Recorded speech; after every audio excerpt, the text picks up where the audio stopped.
First, place your mini sewing machine on a flat and stable surface.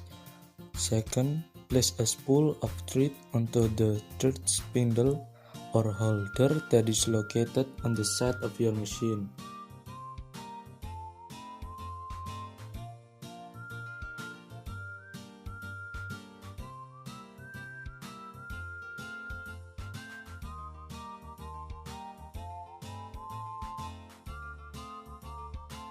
And thread by guiding the thread tail through the needle hole going from left to right, like this.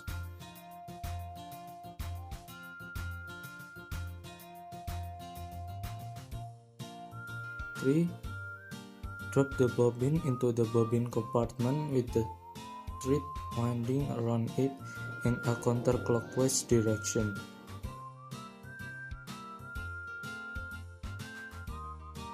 After that, replace the bobbin cover.